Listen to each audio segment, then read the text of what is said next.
You're going to be a tramp. You're going to be a fishmonger. And you're not going to be anything at all. Do you really think they are? Do you really think this when you see them? Well, unfortunately, some people use these assumptions to judge. Recently, there was a story in the news about a woman who lived with a disabled daughter on a housing estate. The local youth bullied her, and they put up with this for years and years. They told the police and the local council, but they were eventually told to ignore them. The youths usually came in packs of 16 and set fire to bits in their garden and generally made their lives a living hell. They could not even feel comfortable in their own homes. Would any of you like to live in this way? The poor woman was so depressed, she set fire to her car with her disabled daughter and herself inside of it. The daughter then died at the hands of her own mother. She was said to be driven to despair. These youths were the cause of their death. These youths thought that would be fun to increase their sense of self-worth at the expense of other people's lives. What kind of world are we living in? Would you like to live in a world where people are terrorized in their own homes? Well, discrimination is not unusual. Much of the time it even goes unnoticed.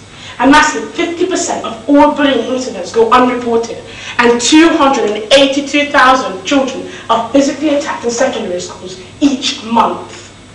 We all need to work together in order to break the cycle of abuse to our children. We need a better world for the children of tomorrow. In the words of Michael Jackson, we are the world and we are the children. However, we are not doing a good enough job of looking after our children.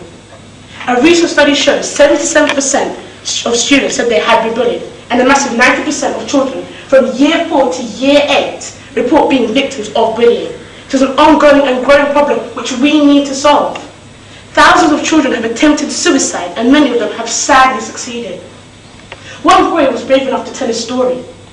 I did retaliate and slapped the perpetrator on the back. They threw my head into the wall and I then ended up in hospital. This could be you, or in fact your children. We need to put an end to this awful, atrocious and absolutely unnecessary suffering. I beseech you, next time you see someone in the street, please do not think of them as different. Think of them as your equal, as we're all human and all united.